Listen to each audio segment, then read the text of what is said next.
morning. kung hindi matanggap to, kung di matanggap to sa CSR, dapat mag-artista na lang ito eh. Kasama ni Coco Martin. Ayan.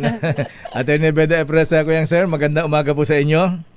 Good morning po, Noble Batchmate. Magandang umaga rin po sa mga taga-subaybay niyo po. Bati mo yung mga nobilities natin at ngayon ang start ng Hot Suns, ayan, ceremonials ng Shriners sa San Juan, Batangas. Ayan. Binabati ko po yung batch namin, Imperial Baguio 206. At yung Shrine Club ko po, Bamboo Shrine Club. Ayan. Binota ko nito nung election namin, Sister Ella. Talaga Naglabang kami sa pagka-presidente ni Governor Noel Rosal ng Legazpi City na Albay. Alam mo, natalo ako. Alam mo kung bakit? Si Governor Noel Rosal nagdala ng flying voters. Grabe ka sa kababayan ko, ha? Gobernador namin yan ngayon. Governor Noel, very good morning. Ayan, anyway, Attorney Beda Epresa, ayan, bago kita tanungin sa application mo sa Ombudsman, ito mo ng shame campaign na gusto ipatupad ng DOTR. Na kausap namin si Secretary Vince Dizon kahapon dahil nga sa mga kamote drivers. Wala bang violation sa human rights itong shame campaign na binabalak isagawa po ipatupad ng DOTR Commissioner Beda Epresa?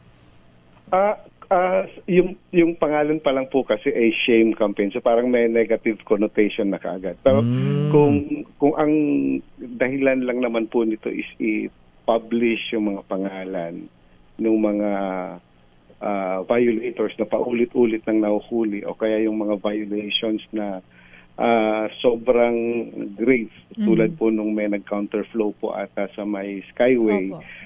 Kung ito po ay dumaan naman ng due process, ibig sabihin na imbestigahan na nila, napatawan na nila ng sanction, at ang purpose lang ay i-publish lang yung pangalan ng mga ito, wala po kaming nakikitang problema. Pero kung ang pinakadahilan lang talaga is para pahiyain na hindi pa po dumaan sa due process, baka po meron po itong paglabag sa karapatang pantao. Alam mo, Commissioner Beda, sir, ayan, kami mismo sa media, medyo nagtatampo kung minsan. Kasi noong una kasi, pagka mga suspect na mga ganyan, pwede nang banggitin ang mga pangalan eh. Ayan, lalo na pagka nasa prosecutor's office na o nasa presinto. Pero ngayon kahit na kitang-kita na sa CCTV, hindi pa pwedeng banggitin ang pangalan. Tinatakpan din yung mukha. Ayan, bakit may pagka ba ang isang suspect na huli halimbawa, ayan, sample na lang, yung latest na, yung dalawang police officers na namula sa kapwa sa Lady Cup na bago. Kapwa nila police, patrol woman. Ayaw banggitin nung dalawang police officers na yon. Ayan, bakit pagka binanggit pa ang mga pangalan nila, Commissioner, violation na ng kanilang human rights? Naka-blatter na naman na yan? Opo, baka po kasi pending investigation pa. So yun po yung ang nagiging problema po kasi halimbawa ay later on mapatunayan na wala po pala silang kasalanan, hindi po nila na-commit yung binibintang sa kanila. Parang na taint na po yung kanilang reputasyon. Kumbaga lalong-lalo na po sa ating social media ngayon, pag na-flash na yung pangalan mo diyan at sinabing ginawa mo ito, naparatangan ka ng ganito, although pending investigation pa, nakatatak na po sa isipan ng mga tao na ay nakomit na niya yung crime. Pero halimbawa pong later on ay napawalang sala siya. So yung epekto po, yung public humiliation na tinatawag natin ay naandun na, napahiya na po siya. Yun po siguro kasi ang dahilan kung bakit iniiwasan na pinapangalanan habang pending pa po yung investigation. So parang presumption of innocence, ganun yung tama po yun, ma'am. Paano yung mga wanted Commissioner Beda, sir? Halimbawa, nako na ng ganyan, kilala, ayan, nagtatago yung, na. Caught in the act na mga tapos kasi ang intention natin doon, para malaman ng mga tao, isumbong sa pulis kung sa mga otoridad kung kitang-kita naman na ito yung nahagawa ng krimen, nagtatago, ayan. Kasi nagtatago na, kitang-kita na, ay pang ilantad yung mga pangalan para mabilis sana action, para mahuli ka agad, hindi na mapagtago yung obvious naman na siya ang gumawa ng krimen, Commissioner, sir. Yes, opo. Yun pong dumaan na sa legal process, halimbawa, na-imbestigahan na ng piskalya tapos hindi na po nagpapakita, pwede po i-publish yan. Meron naman pong, di ba, minsan may nakikita po tayo na yung picture na ito ay wanted, merong pabuya, na ganitong amount. Okay lang po yun. Ang sa amin lang po sa Commission on Human Rights, yung hindi pa po dumadaan sa investigasyon ay pinapublicize na. Kasi pang nangyayari is parang trial by publicity na eh. Yung nangyayari. Yun po yung iniiwasan. Pero kung dumaan na po siya sa piskalya, dumaan na po sa kahit ano pong investigative body at siya po ay nagtatago na or at least nakasagot na siya at meron ng desisyon doon sa kanyang kaso, wala po kami nakikitang problema na i-publish po or kahit ipakita pa nga po yung picture nila. So ang talaga kahit yung mga wanted po, Commissioner, yung halimbawa wanted pero ongoing pa rin yung trial pero hindi na siya nagpapakita.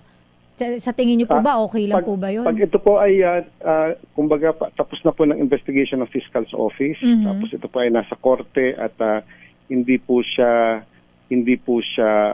nag-a-appear o nagpa-participate sa proceedings ng korte, meron po kasing presumption na baka ito nagtatago, baka guilty siya or ayaw na niyang harapin yung hustisya kasi alam niyang mapaparusahan talaga siya.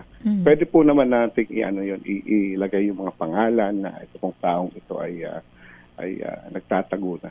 Wala po kami nakikitang paglabag doon sa aspeto na yun. Okay, so aside from that po, linawin ko lang po, attorney, kung tama po ang pagkakaintindi po namin. So parang kapag may final decision na at guilty na patunayan, guilty, so okay lang na i-post na yan. Kahit may kasamang mukha? Ako po, wala po akong nakikitang paglabag doon kasi kumbaga dumaan naman po siya sa due process. Okay. Ang iniiwasan lang po talaga is yung trial by publicity na pending pa yung investigasyon, nandun na yung mukha niya, yung pangalan niya. So nagkakaroon na po ng parang opinion yung public na baka nga ito ginawa niya yung krimen na yon. So parang unfair naman po yun sa parte ng taong nakapublish na yung mga... Ayan, sample, Commissioner Beda Epreser. Ayan, yung nagpakilalang abogada na... yung sinagasaan yung enforcer na... Nakarating pa sa bahay nila. Nakasabit dun sa hood ng kanyang kotse. Ayan, bawal bang banggitin yung pangalan ng lawyer? Winiper pa yung... Winiper yung traffic enforcer. Ayan, kasi hindi pa binabanggit yung pangalan ng motorista, Commissioner, sir. Ang alam ko po kasi Noble ay pending investigation pa siya sa LTO, although ang alam ko parang meron ng sanction sa kanya na habang buhay nang i-revoke yung kanyang lisensya. Parang ganun po ata yung naging decision. So ako kung halimbawa pong ang maging decision ng LTO ay isa publiko yung pangalan at ang purpose naman po ay para wag nang tularan pa ng ibang ng publiko, wala po akong nakikitang problema. Basta yun nga lang po, ipadaanin po muna ng due process na imbestigahan at merong findings na meron po siyang violation. So ano advice niyo kay Secretary Vince Dizon sa kanyang plano na shame campaign, Commissioner, sir? Inaaral pa naman daw po ng DOTR. So ang advice po namin is kung ang purpose lang is para ipahiya yung tao na hindi pa dumadaan ng due process, baka po may problema po tayo pagdating sa karapatan nung tao na ipapublish na. Pero kung dumaan na po ito sa due process at hindi po ito trial by publicity lang, wala po kaming nakikitang problema. Ayan. Okay, last na lang, Commissioner Beda Epreser. Ready na po kayong tanggapin ang posisyon ng ombudsman? Mahabang proseso po may use pa. Pero sumubok lang naman po tayo. Ayan. Mabigat ang mga kalabang po niyo, pero sabi nga nila, malay natin. Diba? Kayo ba malaki ang chance sa Commissioner? Depende po yun sa performance po siguro bukas sa interview sa JBC, pero nagdadasal po. Ay, bukas na pala ang interview nyo. Akala ko tapos na ang interview, hindi pa ba? Hindi pa po. So bukas po. First batch po ay nagsimula ngayon. Ang September po yung interview ng lahat ng candidate. Kayo po, kailan ni-interviewin? Bukas po. Bukas. Na-interview ka na namin eh. Ayan, anyway, Commissioner Beda, sir, ayan, good luck. Ayan, teka muna, yung nga palang in-appoint na Ombudsman for Visayas, ayan, yung ba ay aplikante rin? Si ano pangalan nga ba nun? Balita natin kapon. Deputy Ombudsman Dante Vargas. Ayan, Vargas. Officer in charge po siya. Okay silang. Po siya as officer in charge. Ayan, akala ko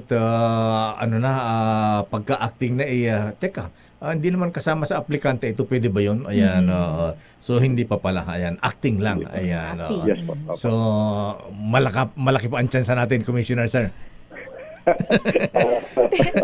Tinatawa na ka ni Commissioner na kaya, attorney. Commissioner, sir, ayan, gaya mo si Kuyang Justice De Quiroz, bukas, Biyernes, magsimba ka sa Quiapo.